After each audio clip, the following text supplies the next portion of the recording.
The former women's world champion and current challenger Tan Zhongyi won the 4th Cairns Cup today after clinching first place with a final round draw against Alexandra Kosteniuk.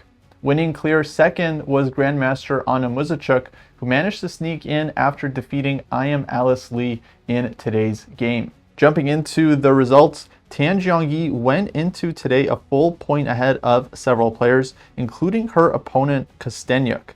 This game would be drawn quickly, giving Tan Zhongyi clear first place with 6 out of 9.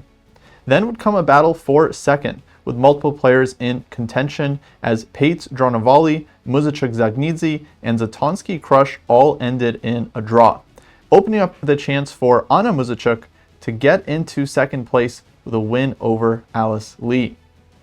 So taking a look at the final standings, we have Tan Zhongyi in clear first with 6 out of 9, Anna Muzychuk in second with 5.5, and tied for third place with 5 out of 9 were Kosteniuk, Dronavalli, Dzagnidze, and Mariya Muzychuk. Going into today's games, we'll start with the key game of the round between Tan Zhongyi and Alexandra Kosteniuk. Of course, Kosteniuk was a full point behind going into this game, so if she wanted to tie for first, she would have to win this one on demand as black. She played the Slav defense, which allowed Tan to play the exchange Slav, a very drawish opening at higher levels, and there honestly wasn't much of a fight in this game. Seems like both players were very satisfied with the draw here, as the bishops come off rather quickly. Both sides castle, the rooks come to the c-file, and yeah, very fast the players actually found the repetition here. After rook fc1, knight to b3 was played, white moved the rook, knight a5 back, and the players did in fact repeat moves, and a draw was agreed. This would allow Tan Zhongyi to clinch first place, but the drama definitely wasn't over, as multiple players would now be in contention for second place. One of them was Harika Dronavalli, who would need to win this game as black against Elisabeth Paehtz. And this one was definitely a big fight, starting off as a Catalan opening with c4, castles, queen c2, and now early c5 from black. So dc5, queen a5 check, knight c3, d takes c4. Harika definitely well prepared in this opening. But here white does get a bit of an edge. In fact, Paehtz is the one that keeps the time advantage out of the opening here, indicating that she was the better prepared player. So knight e4, takes, knight c6, bishop to e3. White is a pawn down here, but will eventually win this pawn back on c4, and then could possibly stand better. At this point, the engines like the move knight to d4 here for white, where after the exchange of knights, bishop takes d4. Black is going to have a hard time developing the queenside because of the b7 pawn, and it seems like white might have a bit of a plus here. Instead, we saw rook fc1, which is logical, but now after e5, a4, queen a6, white wins back the c4 pawn, but black is able to develop the light squared bishop, and here black does actually start to stand quite comfortably.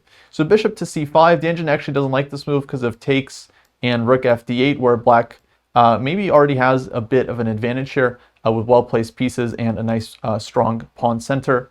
But instead we saw rook f7, trades on e7, and anyways, actually Harika does get the initiative here.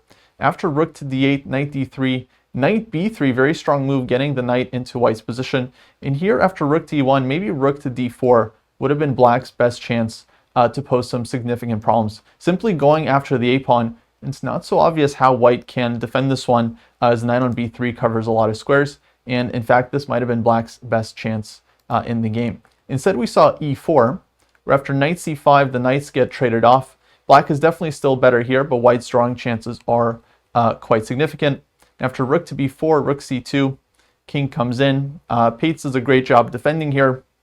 Eventually plays f3, opening up the bishop against this pawn on b7, which is a long-term weakness for black. Now after rook c5, rook to d1. Interesting decision from white, offering the rook trade in order to get to the 7th rank, where if black were to take on b2, white will be able to go rook to c7 check and then win this pawn, and white is doing just fine. So rook to d1, king e7, rook d2. Here black trades, king takes. Now black maybe could have taken this pawn, but once again runs into the same problem after king c1, for example. White will get rook to c7 check. That's not so easy to deal with. The engine does like black here after rook to b4, check, and bishop d7. Not an easy move to find at all. But the point is that rook takes b7, black can trade rooks. I think it's bishop to b5 at the end. hitting this pawn, and then king d6, king c5. Black can try to go for the a pawn. Not clear whether black can actually win this one or not, but definitely black keeps some drawing chances in that position. Instead, we saw king d6, and now rook to h5, and at this point, white is saving the game, king to c3, and in fact, the players didn't waste a lot of time here, and they end up repeating with rook to b4, rook c4 check, and yeah, at this point, black no longer really has any serious winning chances, and a draw was the rightful result. Moving on to the game between Mariya Muzychuk and Nana Dzagnidze, both players in contention for second place going into the round, and possibly even first place if Tan Zhongyi did not draw her game. This one starts off as a c3 Sicilian, d4, early knight a3, a6, knight to c4, and black was maybe under a bit of pressure in this opening after b5, knight a5, interesting move, stopping black from developing the bishop to b7 without allowing white to just trade it off. But black just continues here with bishop d6, c4, takes, knight takes c4, bishop drops back to c7, castles, castles, and maybe white was a tiny bit better in this opening, but it really doesn't last long. After queen d4, e5, rook to d1, eventually we get this endgame, and yeah, very, very drawish endgame. White has a 2 versus 1 majority on the queen side, but it's really difficult for white to create a strong pass pawn here, as black's pieces are quite active, and black has the very nice d5 square. So bishop d5, bishop c6, and pretty quickly here, actually, all the pieces get traded off. Bishop takes e5. We end up in this rook and bishop against rook and knight endgame, where if anything, it's probably black that is a little bit better here, but not too much to actually play for the win. So here the pawns get liquidated after rook a4, e5, check, king f7, and yeah, neither side can really do much here. More pawns get traded off, takes, rook takes, knight e7. The players go for the rook and pawn endgame, and of course this one was quickly drawn. So 2 more players knocked out of contention for second with a draw there. Next up we have Anna Zatonskih against Irina Krush. These 2 weren't in contention for second, but they nevertheless had a very, very fighting game here. With Zatonskih playing a kind of collie-like setup, Irina going for a Grunfeld Slav type of approach here as black. And in this position, it felt like actually white was doing very reasonably out of the opening here. f4, the knight drops back to f6. But here, Zatonskih goes for probably the wrong plan with e4. I think the move c4 was better here, followed by rook ac1. The engines definitely like white's chances, just playing on the queen side. Instead, we see e4.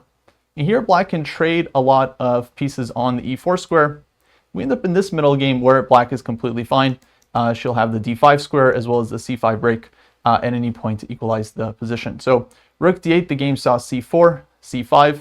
White took, definitely should have played d5 here, according to the engines. And yeah, it seems like the position is close to equal. Whereas in the game after dc5, knight takes e5, it's definitely black that gets the more comfortable position here, especially after b5, takes, h3. Here Irina takes on e5 and forcing white to take back with the pawn, which is definitely a long-term weakness. And yeah, black is the only one that can play for the advantage here in this heavy piece endgame. Just having a slightly safer king, slightly better structure. But ultimately, Zatonskih defends this one very, very well. And despite Krush's best efforts, she was not able to really create any serious winning chances in this one. And eventually this game was drawn as well, as white just kind of holds on, keeps everything defended. And pretty soon here, the players actually did repeat moves. And yeah, the game was agreed drawn. So that takes us to this final game between Anna Muzychuk and Alice Lee, which started off in the Petrov defense. Muzychuk definitely choosing one of the classic continuations here with c4, undermining the knight on e4, knight c6, trades on d5, knight c3. And for the most part, black was doing all right here out of this opening. Maybe white is a tiny bit better here, a little bit more space in the center. But bishop d2, b6, black is very, very solid here. After queen g6, we get this endgame where it should have been equal for black, but Muzychuk definitely starts putting some pressure on Alice here with d5, bishop to g5, rook to d1, and eventually the knight coming into d4. Now black was still okay here as the game continues. Knight c6, king f8, both sides getting their king in, takes, couple pieces coming off. And here Alice goes for this decision, knight e5. Definitely wasn't forced, because after king c3 takes, we get this rook endgame where really not as easy for black as it might appear at first glance, as white can put a lot of pressure with this c6 pawn. So rook e6 play, maybe the immediate rook e2 is better, because now white gives check, comes back rook to d7, rook e7, and now c5. Very, very nice move from Muzychuk. If black takes on d7 here, then white will take back. Black has to stop the pawn from promoting, and then white would be able to advance the pawn to c6, and this definitely should be a winning king and pawn endgame for white, as this protected passer is just way too strong. Black's king is immobile, and white's king will be able to maneuver around and eventually break through.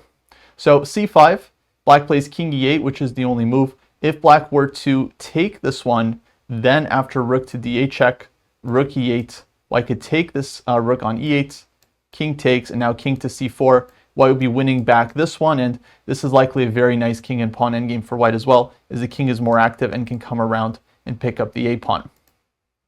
So after c5, we see king e8, takes on b6, c takes b6, and now rook to b7, another nice move going after the b pawn. And here black is still holding. Alice was defending this one very, very precisely for some time, but it's not that easy. Rook takes a6, rook takes f2, rook a7. Here black played rook f6. The Indians did like rook takes g2 more, but not an easy decision to go for. After rook takes f7, for example, or king to b4, this definitely looks very, very dangerous for black. So we see rook f6 in the game. Now check, king to d4, rook takes c6, rook takes f7. And here's where Alice finally goes wrong. She plays rook to c2. She needed to go rook a6 here, keeping the rook on the 6th rank, and most importantly, defending the g6 pawn. Because after rook takes g7, the king goes to d8, starts walking over this way. And although it still looks very, very unpleasant for black, it is 2 extra pawns for white. I believe that black would have much better drawing chances. It might even be a draw with best play.